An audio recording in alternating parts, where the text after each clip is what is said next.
Enterprise Management 360, your main source for tech news, analysis, podcasts, and videos for the enterprise. Hello and welcome to the next EM360 Podcast, where we bring you weekly conversations with the top people impacting the enterprise technology landscape. I'm your moderator, Dana Gardner, Principal Analyst at Interarbor Solutions, now with more than 30 years of experience in IT insights and analysis. Today, we're joined by Ben Schaechter, CEO and co-founder of Vantage, to explore FinOps best practices and powerful ways to manage cloud computing costs. Welcome, Ben. Hey, thank you so much. It's great to be here. We're glad to have you. Ben, tell us the origin story behind Vantage. How did its inception align with the market demands and trends at that time, and how has that changed over time? Yeah, so great question. So origin story of Vantage is tied to my background even a little bit. So a little bit about me. I'm a former software engineer. I've worked at a variety of companies. I've started 2 previous companies of my own, always responsible for the infrastructure kind of considerations. The way that Vantage really got going was based upon 2 previous companies that I worked at. And so my co-founder and I were part of the original product management team at a company named DigitalOcean. If you're not familiar with DigitalOcean, it is essentially a public cloud that caters to consumers, startups, SMBs, and was working its way up market at the time. I worked there and was responsible for their server infrastructure products called Droplets. If you're familiar with the compute space, it's kind of their equivalent to Amazon EC2. We worked there together for about 3 years, responsible for the server considerations, the price to performance considerations. And then after DigitalOcean, I went to Amazon Web Services. I worked in the same functional role there as a technical product manager, but for container services. And specifically that was services like Kubernetes, ECS, Fargate. And the feedback that we would get overwhelmingly from customers at both AWS and DigitalOcean were kind of tongue-in-cheek, but there was a portion of truth to it, which was, hey, if you can save us money on our cloud infrastructure bills, we'd really appreciate it. Or, we struggle a lot with understanding what where our money is going, how efficient that spend is, and everything along those lines. And so the origin story for Vantage was really from those shared experiences that we had at DigitalOcean AWS, where the thought was, it seems like there were things that were happening, especially on the SMB and commercial side of things, where companies really needed a lot of help with understanding where their spend was going. Basically, 12 times a year, they would get the shock bill from AWS or Azure or GCP. They were experts in the things that they required for running the infrastructure for the company, but they weren't experts in managing those associated costs. And so the original idea for Vantage was, what if we could create a really simple, easy-to-use self-service experience for companies that were customers of AWS, Azure, and GCP to plug into a software service or a FinOps platform that could help them get clarity on what resources they had in their environments and ultimately what costs those drove. To give a little bit of background on the market as well, so 10 years ago, people were only using an AWS or only using an Azure or only using GCP. The cloud was much simpler. It just had a few different kind of core primitives, basically compute, storage, and networking.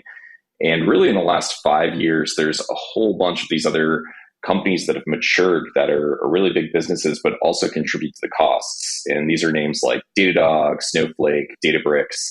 And if you are someone who's running your business and ultimately you have costs being driven from these providers, you need a piece of software that can plug into all of these as well. And so the market change that has also shifted is these companies are increasingly using their primary cloud of AWS, Azure, GCP, but also need a FinOps or cloud cost management tool to support some of these other names. And so that's kind of a backdrop for origin story for the company, what was happening in markets, and ultimately what drove kind of the initial adoption for Vantage over the span of the last 3 or 4 years here.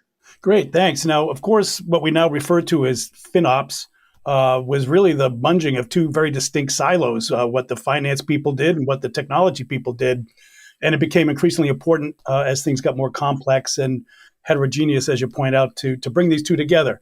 So how does FinOps, as we understand it now, contribute to the success of businesses And how does Vantage come to help finagle and improve and optimize FinOps? Yeah, so it's a great question. So essentially, if you think back, a lot of these costs that were driven from the organization were kind of within the purview of the finance suite, the CFO. And you might be spending money on some licenses, you might be spending money on some subscriptions, and those things could be handled by basically the finance team. They would go and negotiate, better rates, or they would kind of optimize the amount of licenses they were using. And over the span of the last 10 to 15 years, as public cloud adoption has increased, a larger component of cost of goods sold, or a larger component of costs that are driven in the company just generally, are things to support the applications. And those things are consumption-based infrastructure that are typically handled by the engineering team. And as you point out, this is the rise of FinOps, where the finance team or the CFO might be informing the CTO or engineering organization that they need to optimize costs, but ultimately these are engineering finance considerations. And this is where the adoption of FinOps has really been driven, especially over the span of the last 4 or 5 years, as there's been kind of greater scrutiny on bottom line efficiency. After people, cloud costs tend to be one of the larger costs that drive the margins one way or another for a company. And so FinOps is this practice of essentially getting visibility on your costs, making sure that your organization is set up to understand how you can mitigate those costs. And we at Vantage believe that the best way, it's kind of in the ethos of the name of the company, but the best way to know how you're performing from a cost perspective is getting visibility on that to start, right? You can think about it as any goal or metric that you might have, either on like a personal level, like maybe you want to run faster. You kind of need to know what your starting pace is and how your pace kind of develops over time. And it's kind of that same sort of model for Vantage and FinOps, where step number one is giving the FinOps practitioners, but also the greater organization, visibility into the costs that they are driving, making sure that they have the tools that they need to ensure that they are driving towards a particular budget or towards a particular goal or towards a particular unit cost kind of target. And over time, as your organization grows, as you have more and more engineers that are responsible for driving costs, you need a software system in place to ensure that you kind of have the constraints or the guardrails there to support the team programmatically. Because with consumption-based behavior, with auto scaling and usage and all the things that come with infrastructure, these things are things that need to be monitored by software. And over time, there's always a human component or a FinOps team or a platform team that can assist. But as a supplement, they typically need a FinOps or software tool to help. And so that's kind of a verbose answer to that question, just to give kind of the full pure view into that. Sure. Thanks for that. Now, even though we have the financial and technology people communicating, there's also usually some culture clash or dissonance. And oftentimes the key performance indicators for one group won't be the same as the other. So overlapping and making connections between there seems very important. So how does your unique service translate between what's a key performance indicator or an indication of success for both groups, and then how maybe do you have some examples that prove the return on investment and why this is something that is essentially a no-brainer when it comes to managing costs? Yeah, there's a bunch of different things within that question, and I'll try and give a few examples of both. So let me tell the story of how an engineer or a technical team initially gets up and running on Vantage. And then I'll give an example or two of how they pull in their finance or management counterparts to ensure that they have the ROI, or that they have kind of the even the more subjective kind of measures of success for a tool. So first of all, how does Vantage help teams, and what's the onboarding story to people getting up and running? So let's take an example. Let's say you're an enterprise. Let's say you have high 8 figures or low 9 figures of annualized cloud spend. You might be using a primary cloud of AWS, but you're using other clouds of Azure and Google Cloud. And like most businesses, you're probably using some other consumption-based services like a Snowflake or Databricks or Datadog or MongoDB Atlas. So step number one is each one of these providers has their own set of billing APIs, their own set of usage APIs. They all have their own schema for how they actually report and show back to the customers ultimately what their costs are. Number one, kind of step one for an organization is that someone on the engineering team within a couple minutes can register for Vantage. They get templates for connecting these providers. It's a literal copy and paste or a click of a button for our customers to onboard these providers onto Vantage. And what happens is initially step one is that we normalize the schema across all of these providers. So otherwise the software engineering team would have to integrate with all the providers I just mentioned, normalize that schema, make sure there's a data warehouse that can actually handle the scale of that data. All of that is kind of handled just by default. Now, to your point about how do they pull in, the finance or management counterparts, once that data is ingested into Vantage, there's kind of a core primitive or core feature that's called a cost report. And a cost report is essentially a easy click kind of driven service where you can choose any set of those providers or any one of those providers and create a report in a couple seconds that you can create this report for a segment of your cloud infrastructure that might represent a team or a business unit or a function. And you can, once that cost report is created, send it to a finance or management counterpart. You can organize these cost reports into a dashboard or folder. And there's certain things that you can layer into these cost reports to drive ROI or drive kind of measurement of company goals.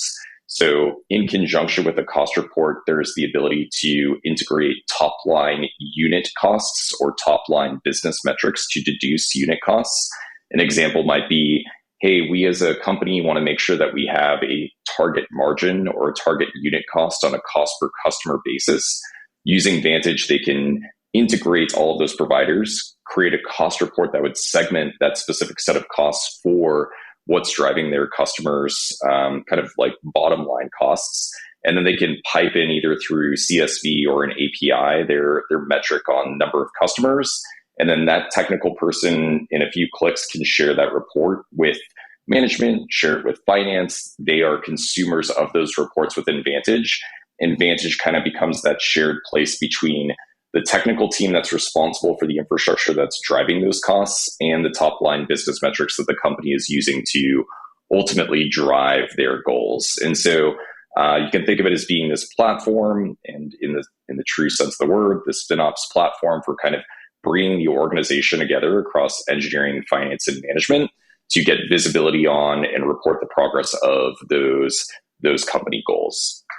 Great. Now, what strikes me as unique and powerful about Vantage is that not only is it a service that provides value, as you've just described, but it almost forces this cultural dissonance to work itself out. And that over time, as FinOps principles are understood and employed on both sides of the fence, the finance and the IT side, that they start doing behaviors and taking under advisement best practices. And so it enforces people, if you will, to become better at managing costs. So can you give us some examples of what some of that cost savings amounts to? Are we talking about baby steps, or can this be very powerful? And how can companies look to expect to improve their bottom lines when it comes to using good FinOps?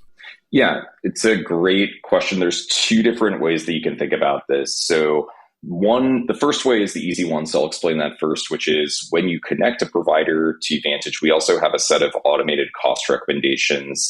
This profiles a variety of things that you can do for point-in-time cost savings. And to give you a few examples of what that looks like, we have something called financial engineering cost recommendations. These profile committed use discounts that you can get with various providers in exchange for committing to usage.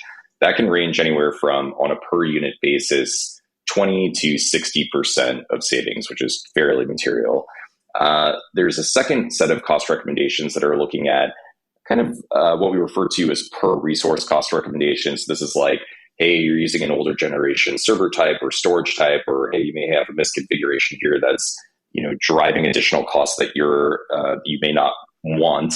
And we provide kind of like a holistic view for an organizational level, but then also give engineers the ability to see this down to their specific set of resources that they're responsible for.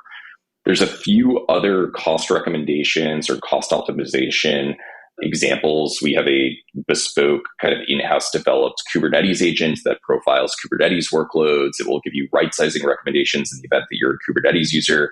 The point being, there's a whole bunch of these things that you can do point-in-time optimization related that tend to be what I would refer to as the low-hanging fruit. This is something that we provide out of the box. It's all programmatic. When you connect a provider, you kind of get a programmatic, like, here's how much Vantage is found in savings. This is the cost of Vantage. Here's what the ROI is. In almost every single scenario, Vantage is an ROI positive buying decision.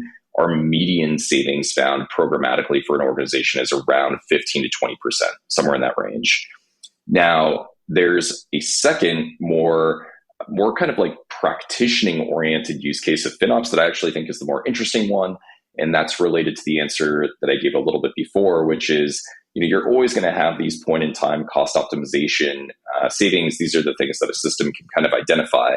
There's a whole bunch of other practitioner-related use cases where it might be your ability for a team to save money that is not related to something that can be profiled by software. So let's take an example. An example is your team might be using a combination of AWS and another CDN provider like a Fastly or a Cloudflare or something along those lines. Using Vantage, you can give that team a cost report. That cost report might be a representation of those shared costs across those two services. And programmatically, we have a cost anomaly detection system that can actually look at a cost anomaly detected between those two providers. And we've actually had a couple cases of this where this may not be something that looks like a cost to overrun on AWS in and of itself, and it may not look like a cost to overrun on the CDN provider like a Fastly or a Cloudflare. But using Vantage, you can see a misconfiguration that may have happened on the AWS side that you can tweak that may have an adverse impact on this other provider, because these infrastructure providers are kind of working in tandem with one another. And so the ongoing kind of value that's provided is by giving teams visibility to see their costs. They can also go and scrutinize or cost debug down misconfigurations, changes in behavior that can have material impact on the overall cost or bill at the end of the month. And it is just kind of the ongoing practicing that happens with FinOps to give teams the visibility to know how their costs are trending and ultimately take action on that. And you can think about this very simply on the other end, which is, if you don't have a system in place where teams can monitor this, how would you ever know, that you have these misconfigurations? And so those are a couple different examples specifically from a cost savings, cost optimization, or ROI perspective. Great. Before we close out, I'd like to take a little peek into the future. And it strikes me that while you're bringing some of the best principles of spend management to FinOps in the cloud environment, giving them full visibility, the opportunity to analyze and then twist the dials accordingly based on all the parameters, but also the deals that companies give to them, that this is going to become even more important as we move more towards analytics as a service, as opposed to just infrastructure as a service, with machine learning and AI coming up fast. So is this going to become even more of a financial imperative as we start thinking about the costs associated with how you're doing analytics across your organization? What do you think about the future in the next 2 years, 3 years, as people have to manage those costs too? Yeah, so that question is indicative of even the market changes that I was alluding to, that I think that this is going to accelerate into the future. And it's already kind of happening. And again, just to kind of reiterate the look back, two things have really changed in the last 5-ish years. One is for the last 10 years, we've kind of been riding a bull market that everyone's been focused on growth. No one had to worry about bottom line efficiency. You knew that, revenue was going to come in the top, and, at one point the day of reckoning would come where you had to scrutinize bottom line costs. Not every company was kind of fit into that generalization, but the vast majority of companies seemingly kind of fit that. Really in 2021, 2022, with the market correction, interest rates going higher, kind of a reversion to norm on growth, there is just higher scrutiny on bottom line efficiency, that it is the new normal, that people expect to have a FinOps practice to ensure that they are driving efficiency on the kind of bottom line costs. And if one of your top costs of the company is infrastructure, which more often than not it tends to be, then Vantage can be helpful with that. Now, in conjunction with this, as you mentioned, there are all of these other providers that are really maturing to compete with the main hyperscalers, the main three public clouds, AWS, Azure, and GCP, where 5 to 10 years ago, you would never think about running your database or your data warehouse on another provider. You would never think about using your core observability stack as running on like a Datadog or a New Relic. And now it's an expectation. And organizations are increasingly where they were using 50 to 100 different AWS services. Now we're kind of in this gradual maturation of the market where you might be using 50 to 100 different vendors, right? And that might be the best thing for you to do from a price performance perspective for your company. And so instead of using all of the native services from an AWS or from an Azure, you might go out and use Datadog for observability and metrics. You might go and use Snowflake or Databricks for anything from a data perspective. And then, as you mentioned, there's kind of this kind of new market entirely with generative AI or AI kind of generally speaking. And each one of these providers has its own set of services. Each one of those services has its own consumption-based pricing. Typically in an organization, if you have kind of diversity of things that are driving costs from a COGS perspective, it's a no-brainer to take the time that your software engineering team would have to spend on integrating with all of these bespoke billing APIs and used an outsourced vendor like Vantage to do all the heavy lifting of integrating into all of these providers, making sure that you have the tools and primitives available for you to drive a FinOps practice in your organization for cost reporting, cost forecasting, cost efficiency. And I just think this is going to accelerate. And honestly, a lot of things that current enterprise customers are asking us for are, hey, we have this workload on AWS.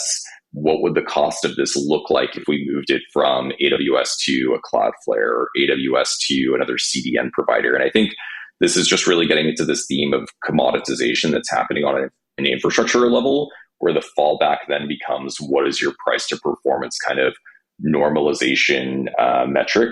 And this is really great for companies and consumers and businesses because there's a lot of competition in the market. People have to compete on price to performance, and ultimately it's something that will work to their favor. So we at Vantage, we are currently the market leader for the number of native integrations that we support. We currently support 15 of the top providers that drive these costs. We are looking to add an additional provider each month at this point to give you an indication of how quickly some of these providers are popping up that are driving costs. And we want to give organizations a holistic platform to do anything that can be a feature or a use case as it relates to FinOps. So really being this one-stop shop for anything FinOps or cloud cost related versus you having to work with, one or more different providers for doing just a part of the puzzle. So that's where we see the market going. That's typically what we hear from our customers. And then our roadmap is kind of aligned to that accordingly. Yeah, well, certainly the old adage that knowledge is power applies here. And it certainly applies to infrastructure as a service. And I'm going to take a wild guess that it's going to be even more important as analytics as a service ramps up. Well, I'm afraid we'll have to leave it there. Thank you very much, Ben Schaechter, CEO and co-founder of Vantage. We really appreciate you coming on the EM360 podcast. Yeah, thank you so much for having me. You bet. Also, thank you so much to everyone listening. We hope you took a lot of value away from today's discussion. For further information on what we've explored, please head over to vantage.sh.